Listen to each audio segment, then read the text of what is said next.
Stands, I'm Mark Goldbridge, and this is your latest Manchester United news this Friday morning. Manchester United, Chelsea tomorrow. Check the preview on the homepage. But lots to discuss this morning. Emergency crisis talks between Sir Jim Ratcliffe and Ruben Amorim. Bruno Fernandes interacting with Marcus Rashford instantaneously. People not happy about that as well. Casemiro to Saudi. Lots to get into this morning. Apologies for being a little bit late, by the way. I was playing FC 26 career mode, which is my priority now over you lot. You know, I just want to play career mode all the time. I wasn't really. I will be playing that later, and please do get involved. But had a few problems technically this morning. But here we go. We're live. We're live on the United Stand. And look, I want to talk about these crisis talks. Ruben Amorim has a very clear position, a position that regards intensity. We'll talk about that. Sir Jim Ratcliffe wants to know what's going on and why things are going bad at Manchester United. Fabrizio Romano literally saying, do not underestimate the involvement of Sir Jim Ratcliffe. He wants to know why Manchester United are not performing at the level they should be. So what he did today in the last hours was fly to Carrington to have a chat. I'm just going to say this straight away. There's a few big topics to get into. I want to talk about Bruno interacting with Rashford because ultimately I don't really care. But in another way, I do. But this is where I want to start. Do not underestimate the involvement of Sir Jim Ratcliffe in Manchester United Football Club, according to Fabrizio Romano. He wants to know why Manchester United are not performing. I would say, you know, if you're at a roundabout and a car comes up behind you and shunts you, and then you get out the car and the driver says, what happened? Why? And you sort of like go, you did it. What do you mean, why, you bloody idiot? You didn't put your brakes on quick enough and you hit me in the back. And I feel exactly the same with this. The reason Manchester United are failing is because the ownership are crap. So Sir Jim Ratcliffe flying in from Nice or wherever he's flown in from, Monaco, I don't know, coming into Carrington and saying, why are we performing like we are? Honestly, okay. Why is Bruno playing in the midfield? Because you didn't buy me a midfielder. Like it really is that simple. I don't really understand why the media are so naive about this. I don't really understand why we would be so naive about this, because if I sat in a room with every Man United fan and we had a panel and we all had interactive buttons and we discussed the problems at Manchester United, I know it's very easy to lock in on results and live in the moment. But the reality is, if we did a poll, you can get rid of one entity, the players, the manager, or the ownership. When we run a poll here, it would be 99.9% taking that opportunity to change the ownership, which is what we've wanted to do for 20 years. So, yeah, look, you know, tactically, you're always going to look at a manager and go, he could have done this, he could have done that. But the ownership's the problem. And Abby says the coach is bad. I don't really care whether the coach is bad, Abby. I don't really care if you don't like the tactics. When you've got an owner flying in to have a chat with the manager and asking him what's going on, I find it incredible. I find it absolutely incredible. You know, it's like KFC wandering into a room and saying, you know, what's happened to all the chickens? You know, you slaughtered them so you can put them in your burger. Like, you're responsible. Take responsibility. And when I look at that Manchester United side, I don't care whether Ruben Amorim's in charge, Pep Guardiola's in charge, Jurgen Klopp's in charge. If you don't buy a midfielder, you're a bloody moron. And yes, Amorim should be doing better with what he's got. I agree with that. But fundamentally, sack Amorim today, bring Xavi in tomorrow. You'll be moaning the next day about the lack of a midfielder. They haven't set this up in the way that they should have done. And I do want to run a poll on that. So look, we'll go through who, you know, what Sir Jim Ratcliffe has said. But I want to get this poll running. I should have set it up before. Well, it was never going to happen. Amorim, owners, players, wasn't it? We'll go through some of the stuff, but fundamentally, I think we can always simplify situations, and I find it a little bit bordering on propaganda. Do not underestimate Sir Jim Ratcliffe's involvement in Manchester United, and he wants to know what's going on. You fucking own the club. You know, well, what am I meant to do? Oh, Sir Jim's on the case. Watch out, Sir Jim Ratcliffe's about, watch out, Ratcliffe's about, you better watch out, because Ratcliffe's about, watch out, Ratcliffe's about, watch out, Ratcliffe's about, you better watch out, because Ratcliffe's about, watch out, Sir Jim is about, yeah. I mean, but generally, look, we can all have a laugh on a Friday, but what is that? Sir Jim Ratcliffe's flown in. I don't trust Sir Jim Ratcliffe. I don't trust him in his footballing sense. There is no reason for me to trust Sir Jim Ratcliffe. If Carlo Ancelotti flies in, you know, or if bloody Luis Enrique flies in, I'll listen. Sir Jim Ratcliffe's flown in to have a chat with Ruben Amorim about football. The guy's been here 18 months and has made ridiculous decisions, one of which was appointing Amorim. Hello, so I'm just sort of like, Sir Jim Ratcliffe flies in to have crisis talks with Ruben Amorim, and you think, well, things couldn't get any worse. Now Sir Jim Ratcliffe's sticking his nose in. I mean, he's the owner of a football club. What's Barada's job? What's Wilcox's job? Why is Sir Jim Ratcliffe flying in? Lifelong Man United fan, my arse. He is as much as a lifelong Man United fan as I am a lifelong fan of netball, I don't know anything about netball. I absolutely don't. So I'm not massively interested in Sir Jim Ratcliffe flying in, but I will go through the comments. There was also a direct face-to-face conversation with Amorim. Sir Jim Ratcliffe wants to know what's going on and why they're not performing at the level. It was also to discuss the point of view of Amorim. I mean, look, if we get simplistic on this, Sir Jim Ratcliffe wants to know what's going on and why they're not performing at the level. Like, if I'm Sir Jim Ratcliffe, I do not fly in to Carrington and sit in an office with Ruben and go, at the end of the day, what's going on, Ruben? What's bloody going on?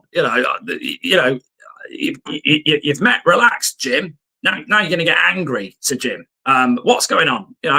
Bloody not good enough. At the end of the day, it's not good enough. And what's going on? I'm sat there at the Manchester City ground, which I think is called the Emirates, and I'm watching this Erling lad score goals in our goal, and I'm thinking, what's going on? I'm mad, and I want you to tell me what's going on. And the answer is, well, we played well for 25 minutes, and then we made a stupid mistake like we've been doing for 5 years. Against Fulham, we should have been 3-0 up at half-time, but again, we didn't take our chances, and then we made a stupid mistake and they got a draw. Against Arsenal, we played really, really well. We made a stupid mistake in goal. You didn't buy me a goalkeeper.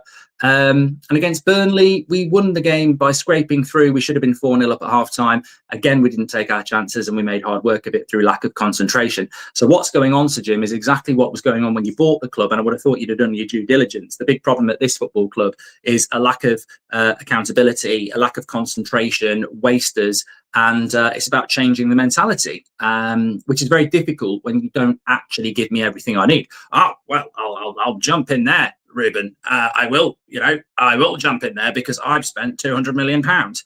Did you think that was enough? Well, it's a lot of money, and it's like, we are not a top 6 team. I'll have that chat with anybody. We're not a top 6 team. We've lost to 2 top 4 teams. And we're playing another one tomorrow. And if we lose tomorrow and the crisis deepens and people, I mean, look, let's get this right. If we lose tomorrow and the phone lines will be sack Amorim, the press will be sack Amorim. I'm going to say this and move on to the next topic. If we lose tomorrow, a team that's not a top 6 team, factually, has lost 3 games to 3 top 4 teams, and our fan base is screaming Amorim out. Yeah. And there endeth the lesson, doesn't it? We've lost to 3 top 4 teams when we're not a top 6 team. Newcastle lost 12 games last year. At what point are we damaging ourselves with ridiculous reactions to losses that are probably, if we're being completely honest, expected? So I just think that, look, there has to be an improvement in results for Manchester United, but there also has to be a reality to this. In fact, I want to just bring this in, actually. I wouldn't normally bring this in so early into a news show, and I wouldn't normally be massively, focused on shouting out. Well, I don't mind shouting somebody else out, but this was from Amorim era. Last night I saw this, and basically it was answering a question as why do you think so many Man United players succeed when they leave Manchester United? And this was a direct quote from Amorim era Twitter, which is just a fan. Manchester United is a juggernaut with a toxic environment. It's literally that. Rashford is surrounded by a better squad at Barcelona and better circumstances, so has the opportunity to grow. McTominay and Rasmus play in a better side with the media off their back at Napoli. Alanga faces no noise at Newcastle or Nottingham Forest, so can develop in peace. And Anthony is adored in Betis and suits the slower pace of the Spanish league. I mean, what's that noise? What's that thud? Oh, it's a mic dropping on the floor. Of course it is. We play into this. The media play a huge part on this.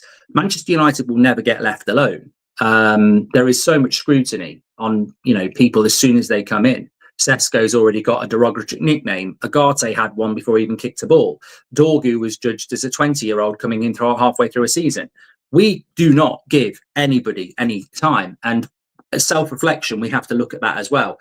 This is a very, very toxic environment at Manchester United, and it doesn't surprise me that players go off and perform elsewhere. I mean, look, we may as well segue Rashford into here.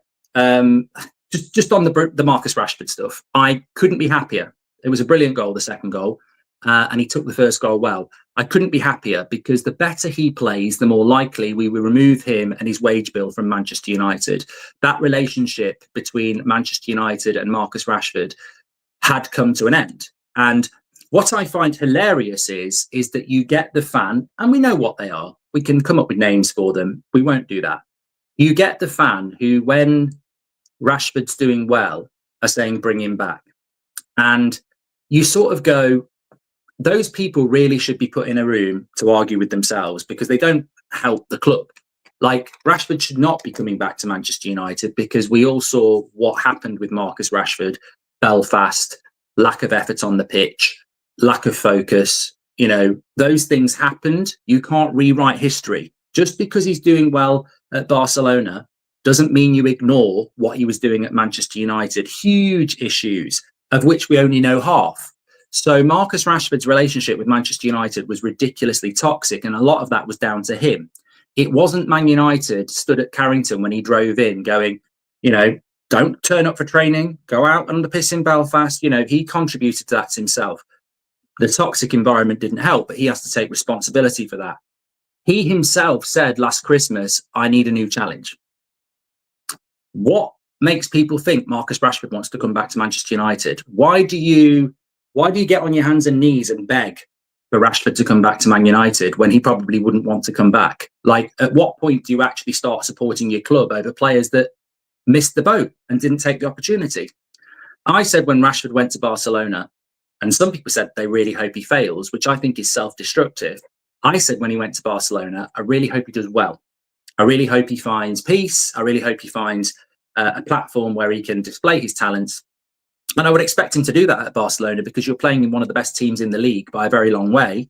You'll get a lot more space. You'll get a lot more opportunity. But doing what he did against Newcastle in the Champions League is very different. Newcastle are a good Premier League side. So I think this is great for him. I think fundamentally it's great for Manchester United as well. But we need to start moving on from this nonsense that, the players aren't the problem, because the players are the problem. The players are a massive problem. I've played the game. You've played the game. You can't make excuses for players. And let's talk about Rashford for a moment. How many starts did Marcus Rashford have over the last 2 years and not put it in? How is that on Manchester United? You're telling me an individual player walks onto the pitch to play 90 minutes and doesn't turn up, and that's the club's fault. This is a classic relationship ender where you've been in a relationship with somebody, it hasn't gone that well. It gets to a point where you're not making an effort, they're not making an effort. They don't flush the toilet, they don't do their hair, they don't brush their teeth. It's just an ugly relationship. You break up, you go out with the lads the following Friday night, someone walks in looking $100 million. Oh, it's your ex. And look at what she's doing. She never did that with me. And you're like going, but that's, welcome to the real world. Some of you might never have experienced this. Some of us experience it all the time. Somebody is a lazy shit in a job. They go and get a new job and suddenly they're CEO. It happens all the time in football. Player not doing very, very well, goes somewhere else. Look at the Garnacho's going to do it at Chelsea as well. These things happen. We've got to look in-house. I think we can be better as a fan base. I really, really do. I think we can be more patient as a fan base with some of the newer and younger players. I think we do contribute to the toxic environment, but we should never we should never be putting ourselves in the firing line. We don't put the shirt on. I wish we did. I wish as a collective we had a number 6 that was a collection of every single Man United fan, because the passion and desire that you would get, they'd be the best number 6 we've ever had. We're not responsible for this football club. I think fans could be more patient, myself included, but we didn't cause this fire. We didn't start this fire. We may well be putting petrol on the fire occasionally, but we didn't start it. This is 20 years of frustration, and it's 10 years of chaos. And United fans are fed up. And that infighting is not caused by us. It's caused by an ownership. Simple as that. And if it doesn't change, I don't see it changing. And Sir Jim Ratcliffe flying in and saying what's going on, well, it's the most idiotic story I think Fabrizio Romano's put out all year. And it's not Fabrizio's fault. He's just putting out what's there. So Jim Ratcliffe flying into Manchester United to ask the manager what's going on tells you exactly what the problem is with Manchester United. I know what's going on. I'm not in charge of the club. You know what's going on. You're not in charge of the club. The owner of the club's flying in going, what's going on? And yet he has baked the cake. You know the ingredients. You know the poison. You've created this environment. Asking a manager what's going on is hilarious.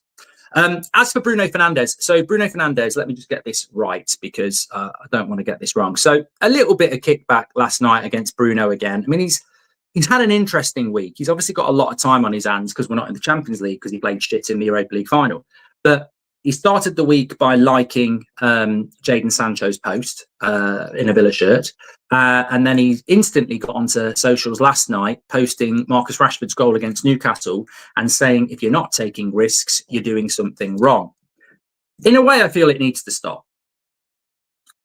Not Bruno's posting frequency, but I think that in fairness, I just want Bruno Fernandes to play a number 10. He always puts the work in a Man United shirt. What he does on social media, I'll come back to, but I would never, ever, ever criticise the effort levels of Bruno Fernandes in a Manchester United shirt. I mean, look, whether it's chaotic, whether it's, a good performance or not, his intensity and effort could never be questioned.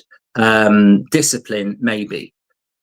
So I can't sit here and say that Bruno Fernandes doing Instagram posts about ex-players or, problem players or whatever you want to call them. I mean, yeah, it's not that deep. It really isn't that deep. When you take into account, this is the modern footballer. Like, I don't think any of us would do it because we're fans of the football club. But the modern fan, as I said on the watch along on That's Football last night, Bruno Fernandes probably goes out for meals with Bernardo Silva, who plays for Manchester City. He was very, very, very, very close with, Jota, rest in peace, who plays for Liverpool. These footballers are not fans. They are friends. They are players. It is a job. They are professionals. The world I grew up in, with the Roy Keanes and everyone like that doesn't exist anymore. And it's very unfair for us to demand that in a world that doesn't exist. These are highly paid professional footballers who can perform on the pitch and be friends off the pitch. We can't change that, and we're not going to change that. And to be honest, it's been going on for a very, very long time. I mean, look, you read books like from Gary Neville, etc. On England camps, the Man United players wouldn't get on with the Liverpool players. I mean, you wouldn't get that now. So I don't have a massive problem with it. Where I do have a problem with it, though, and where I do agree, and I think it's always important to see both sides, in this week where we've just lost the Manchester derby, and this is where I call reading the room criticism. Bruno Fernandes, Ahmad, they're free to do whatever they want on social media, and I really do think it's not that deep, primarily, unless they're going to walk around in a Villa shirt on holiday. But where I do have a bit of an issue, and I think it feeds into the respect of the football club and the problems at the football club, there doesn't seem to be any pride in the club. Now, I know people at the club, and they say this is a big problem because the club is run so badly. Essentially, the club is run like a business.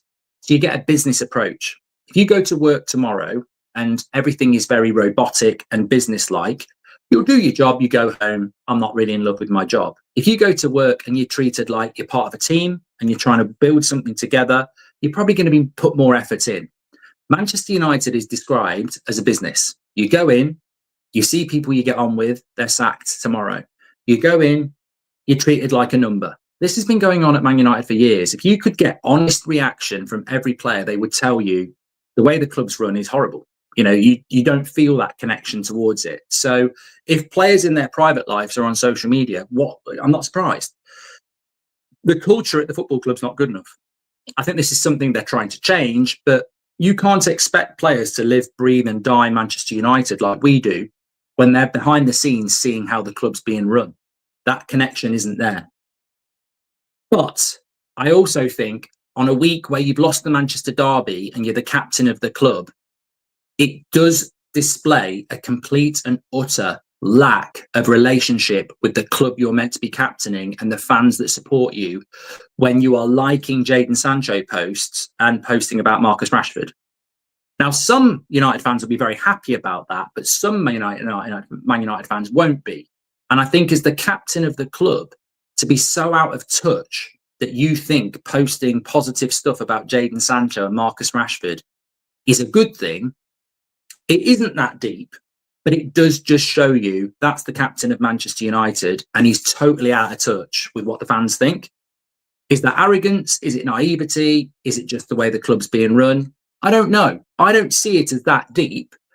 But if I had to say play devil's advocate, I would minimum say what it does show is that's the captain of Man United and he hasn't got a bloody clue about the temperature of the fan base at all, because interacting with Sancho especially isn't something Man United fans are going to go, good one, Bruno. And as the captain of the club, you might be aware of that. But ultimately, I suppose it's not that deep. But all I want to do is see Bruno Fernandes performing on a pitch. And actually, the worst thing I think Bruno Fernandes has done this week is throw Lenny Yoro under the bus publicly after a Manchester derby when it wasn't Lenny Yoro's fault to protect himself. I'm more concerned about that than anything else. But there we go. Nav says, my club is unrecognisable. Look, I don't know whether we can ever get that back. Some people would say you're a dinosaur. That's not the world we live in now. I would say, look, there's things in the past you want to leave in the past. There's things in the past you'd love to still happen. I wish we still had captains like Roy Keane. I wish we still had players like David Beckham, Gary Neville, Paul Scholes, Wayne Rooney. I wish we had those types of players because we desperately, desperately need them and they give you the edge. We haven't got a good enough first 11 and we haven't got a good enough mentality. You look at teams like Bournemouth, Brentford, Fulham, what they lack in ability, they make up in camaraderie and teamwork. We don't have that. That's why we're so inconsistent. So I wish we did have players that, you know, lived, breathed and died for the shirt, but we don't. We've collected a bunch of people that treat it like a job. And that doesn't mean they can't be professional, but they don't read the room. I don't even think they care about reading the room. Somebody said to me last night, do you think Bruno's checked out? I think the most interesting thing about that post about saying taking risks terrifies me. He's obviously talking about Rashford taking a risk and taking the shot. But one of the big issues with Bruno is the constant risk taking. You know, is it risky to not track your man, Smith Rowe and Foden? It's cost us points this season, you know. Do we need to replace the fans? No. I think actually most of the time, I think as a whole, you do well. Is there a, you know, we finished 15th last year. We bottled the Europa League final. Why shouldn't fans be moaning? I think there needs to be more patience around certain elements like new signings and younger players. But I also think it's hard to ask for patience when patience has run out. And that's why the environment's really bad. Just on Rashford, this came in from Fabrizio Romano. Let's just hit a bit of the news before I get some of your comments. Barcelona are very happy with Rashford. They're happy with his attitude and how he's a professional and how he's adapting to the club. The reports about Barca terminating the loan early were completely fake. That's from Fabrizio. Simon Stone says that in the BBC, Manchester United have privately dismissed a report Ruben Amorim has 3 games to save his job, although it's clear defeats by Chelsea, Brentford and Sunderland before the October international break would test their face to the maximum. Yeah, I mean, we spoke about that yesterday. We're not looking to sack Ruben Amorim, but if you lost your next 3 games, I think whoever you are, that would be huge pressure. Interesting what Rashford said after the game. Some people have taken it as a slight dig against Amorim. I mean, who cares? He says, I feel the confidence the coach has given me. I knew he was a great coach before I got here, but working with him has been a real pleasure. I mean, it's just irrelevant. Marcus Rashford clearly wasn't putting the work in January, and him and Amorim fell out. He goes to a new club with a point to prove, and he works hard. You know, it's not even a story, is it? You know, somebody gets sacked, goes to new job, works really, really hard to prove somebody wrong. We've seen it so many times, and it could benefit him and us, and I hope it does. Al Nazir are targeting a move for Manchester United midfielder Casemiro. His contract, I mean, God, that's from Mundo Deportivo. I mean, that would be typical. We've tried to sell Casemiro to Saudi for 2 years to get some money, runs his contract down on 350k a week and goes towards a Saudi move for free. I mean, who would have thought that? It's all sports news. Athletic are saying Manchester United borrowed a further £105 million to help fund their transfer spending this summer, having upgraded their revolving credit facilities to a maximum limit of £350 million. I mean, you know, Man United borrowing money is not anything new, of course. No one's going to be surprised about that. But what I would say is that if Sir Jim Ratcliffe is holding meetings with Ruben Amorim, why is he not also holding meetings with Jason Wilcox and Omar Barada? Because I still think one of the resonating questions I would love the answer to is, why did we spend £200 million on 2 number 10s when we needed a midfielder and a goalkeeper? What football club that is, I don't want to use the word shit too much because it dilutes it. We finished 15th. Our midfield's been crap for 2 years. It was crap under Ten Hag. We finished 15th. The goalkeeper's been crap for 2 years. And the big summer plan was, let's sign 2 number 10s and a striker, and let's not sign a midfielder and a goalkeeper. And I find that mad. And if I was flying into Carrington, Amorim would not be my first conversation. It would be Omar Barada and it would be Jason Wilcox. And I would be saying, why did we buy 2 number 10s? Like, I like Cunha and I like Mbeumo, but why did we buy 2 number 10s when the midfield's been crap for 2 years and the goalkeeper's been crap for 2 years? Why didn't we do that? That question I would ask. And then if Wilcox and Barada decided to team up and say, well, it was Amorim, I would say, if you're teaming up, you do realise you can outvote Amorim in the board. So I'm not having that bollocks. One of you or both of you were clearly on board with it, because if it was Amorim who said don't buy a midfielder and a goalkeeper, you two have more votes than him and could have voted him down. So what the fuck went on in that boardroom to say, let's not buy a midfielder, let's not buy a goalkeeper, let's buy 3 forwards? Because I tell you what, I'm stunned by that. And I think it's starting to become a very high priority point of context and conversation. I really do like Sesko, and that was essential. I really do like Mbeumo and Cunha. But I think if you said to any United fan, we're only going to buy 3 players, I don't think anybody would have voted a striker and 2 10s. It would have been a striker, a goalkeeper, and a midfielder. I actually don't think anybody would. If I'd said to you, and I know we bought Lemens, but let me just say, I don't include Lemens because it was a final day transfer and it's cheap and he might not even be first choice. So I don't even include Lemens as a goalkeeper signing because it's a cheap potential.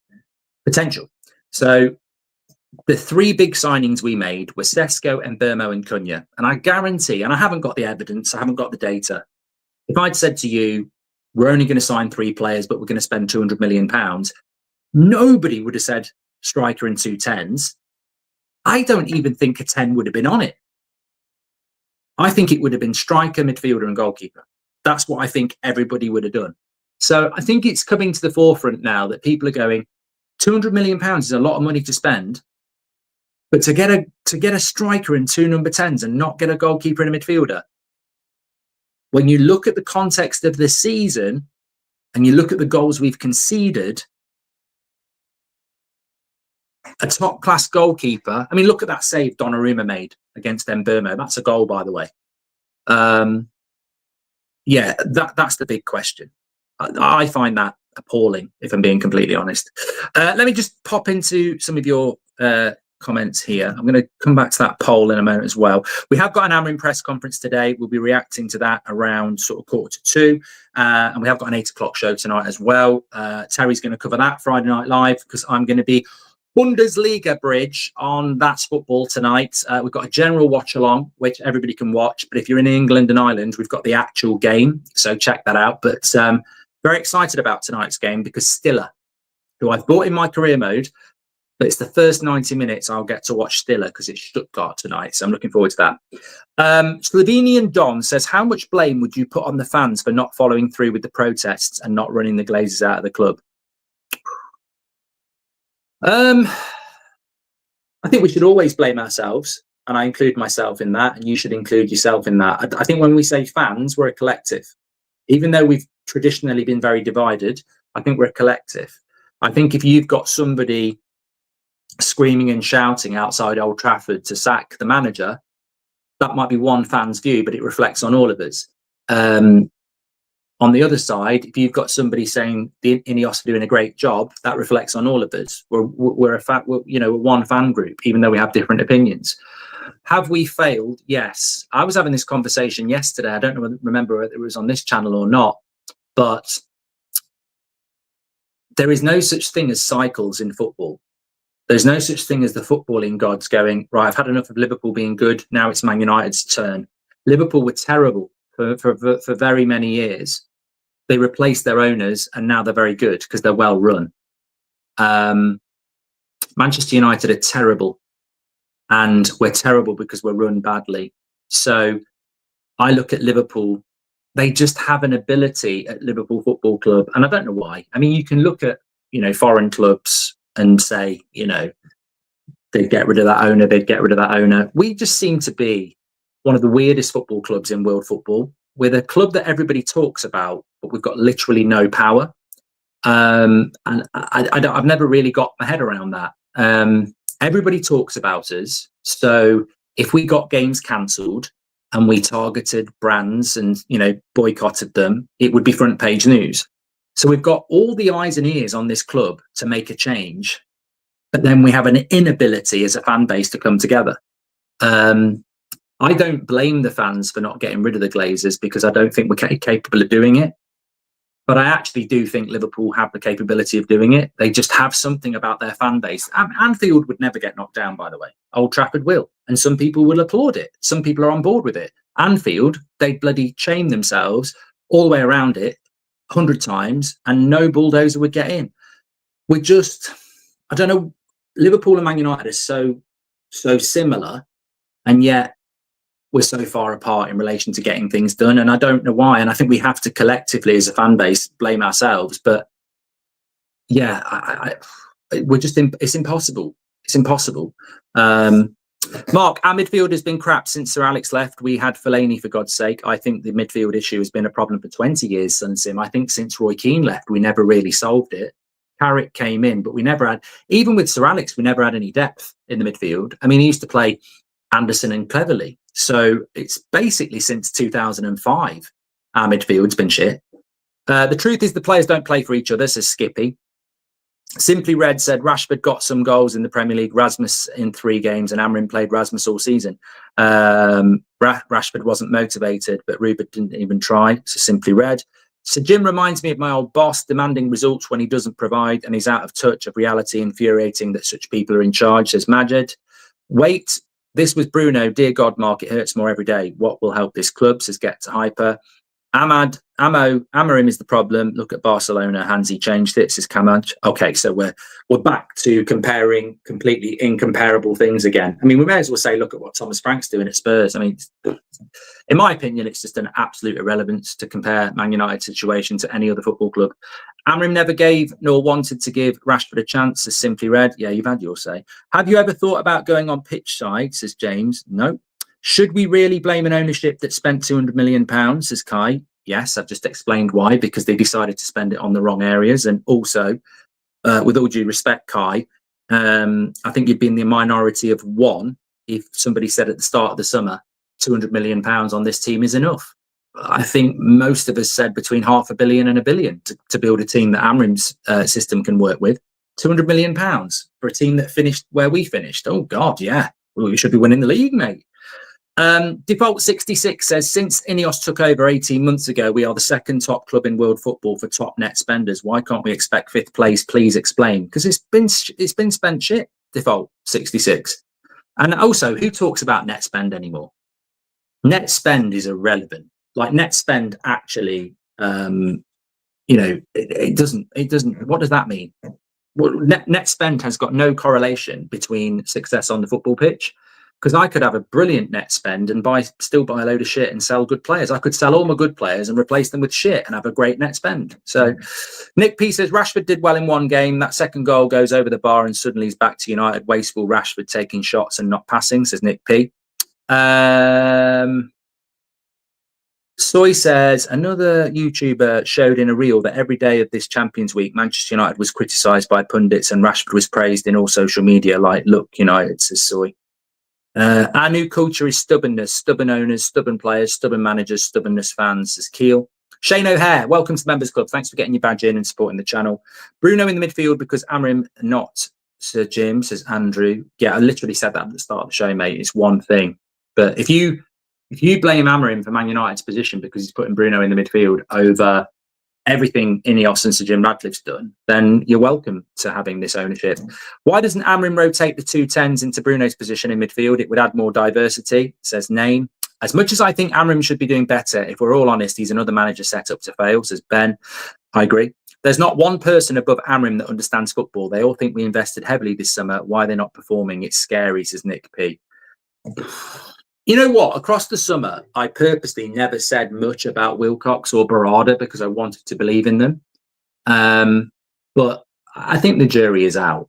It has to be out because football's a really simplistic thing. And more, the transfer window's closed. So I'm not interested in Belaber or Wharton or anything else like that because we can't do anything about it. What I would love to know the answer to, and, maybe a journalist could actually do their job. Who decided to sign 2 number 10s and not buy a midfielder or a goalkeeper? That's all I want to know. Because there's a board now, there's no veto for the manager. Do you know you were appointed as hey Mark, do you know you were appointed as a manager of a club in a book I'm currently reading, Storybook Football, The Rebuild? Your passion and frustration of the current state of things is really just as the book described. What? Storybook Football. I'm in it. Well, where's my royalties?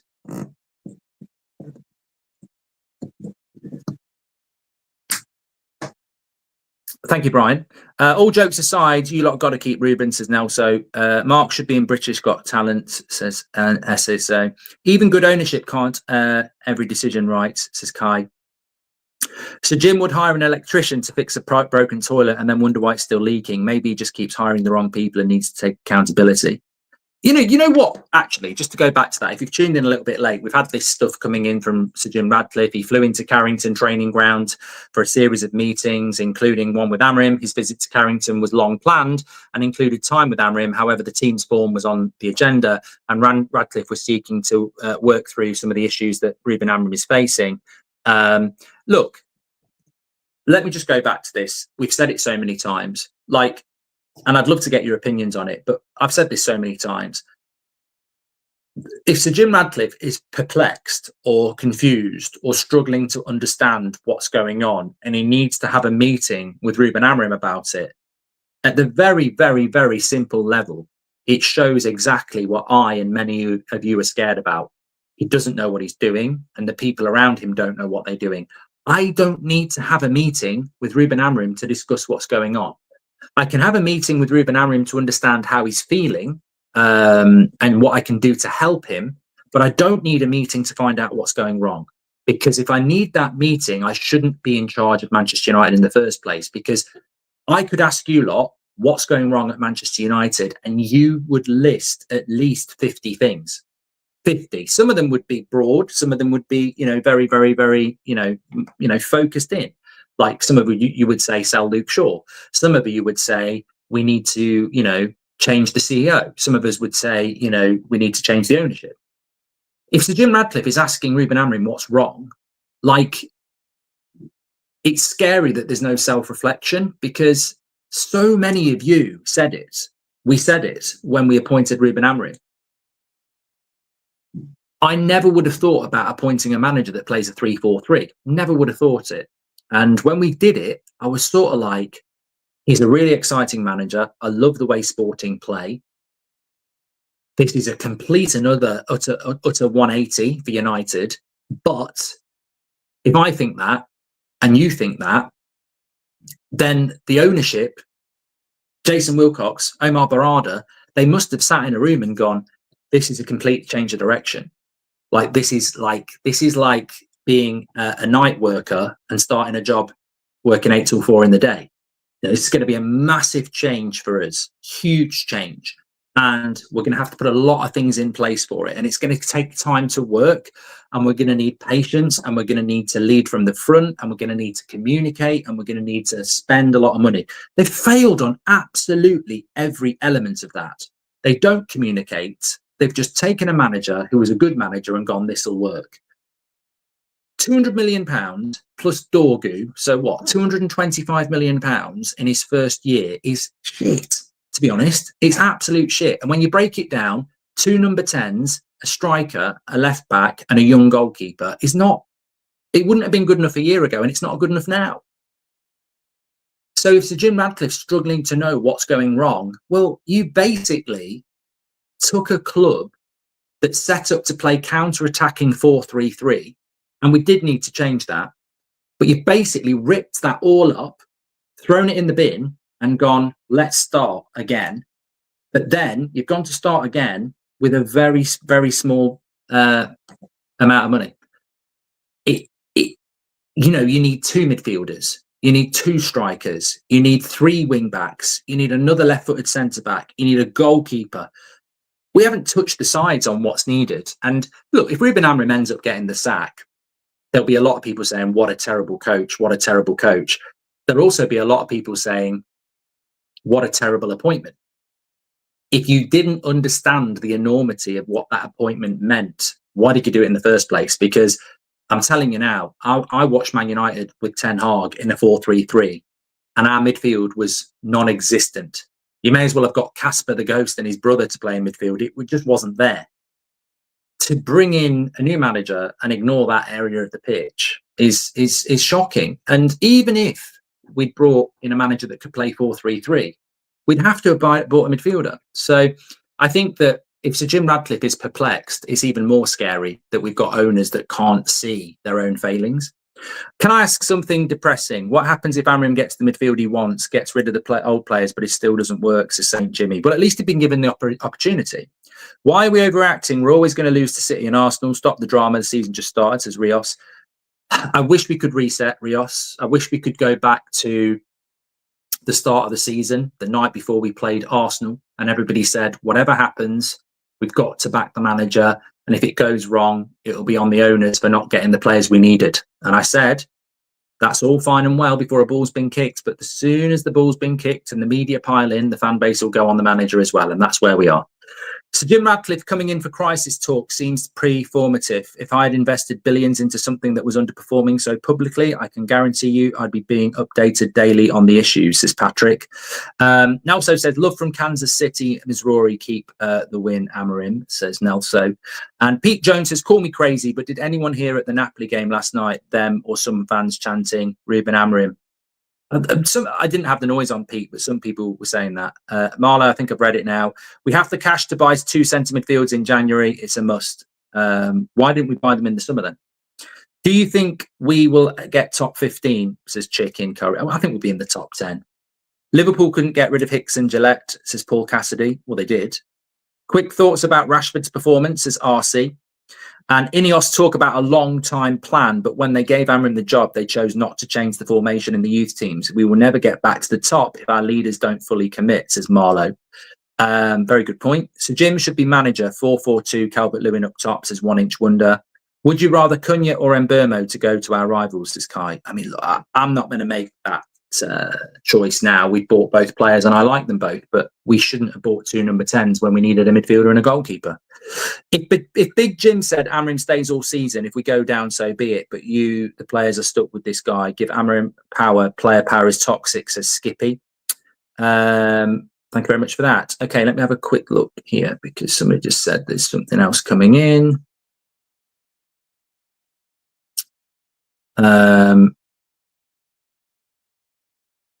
Oh, have you heard what Maresca's had to say? The reality is they've had all week to prepare for a game and we played a game 48 hours ago, but I prefer to play Champions League games. Oh, screw it. Get stuffed.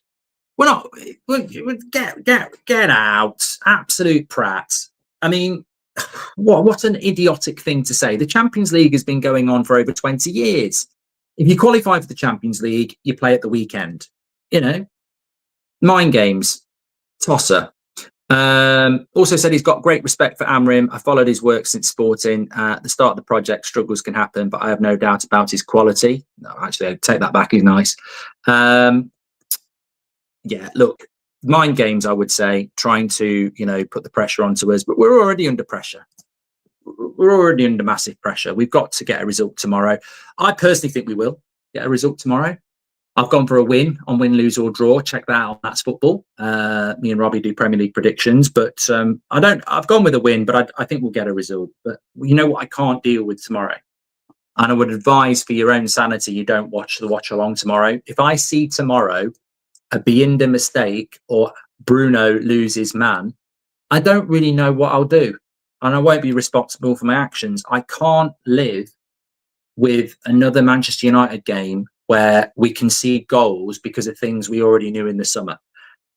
If we get beat because they score a brilliant free kick in the last minute, what are you going to do? But if we get beat because Bruno doesn't track his midfielder again, I'm going to lose my shit. Like that will absolutely, send me crazy, really. Right. The result of the poll is in. We've had nearly 12,000 votes. Who would you replace? In last place, 17% the players. In second to last place, 19% Amorim. And in first place, 64% the owners. I'm actually disappointed that if I gave you Goldbridge's genie bottle to rub and I gave you a wish, you can get rid of Amorim, the owners or the players. I'm actually very disappointed that only 64% of you would go with the owners. I don't want to be condescending, but you might want to go and educate yourself on this football club over the last decade. I mean, I'm giving you a free hit. Replace the owners. And if you replace the owners with what you want, they'll replace the manager and the players anyway. I just find it slightly moronic that you wouldn't vote to get rid of the owners if I gave you a choice between the manager, the owners and the player. Because if you, for example, brought Qatar in, 100% Amorim would be gone because every new owner wants their own guy. So how is it only 64%, says Sammy? Because I think this is the problem, isn't it? We're all locked up in this weird obsession world at the moment, but literally a new owner will give you new players and a new manager anyway. So sort of not thought that one through, I don't think. But yeah, look, if I had the choice between the owners, Amorim and the players, it would be owners, and then players. I'd love to give Amorim the players that he wants because I don't think we've ever done that. I was thinking about this the other day. We've never given any manager what they want. If you go back to David Moyes' first summer, it was a catastrophe. If you go back to Van Gaal, he never got what he wanted. If you go back to Mourinho, he didn't get everything he wanted.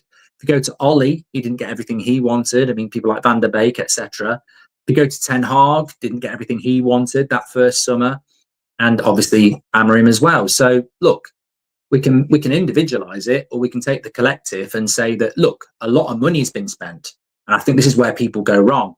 Well, he's had 200 million. Ten Hag had 300 million. Look at Ten Hag's first summer. He wanted De Jong. He ended up spending 120 million pounds in the last week because we were desperate on Anthony and Casemiro. Expenditure doesn't mean backing. And I don't think people talk about that enough. Just because you spend money doesn't mean you back your manager. We've spent 70 million pounds on Sesko, fifth choice. Oh, he's been backed. He's been backed.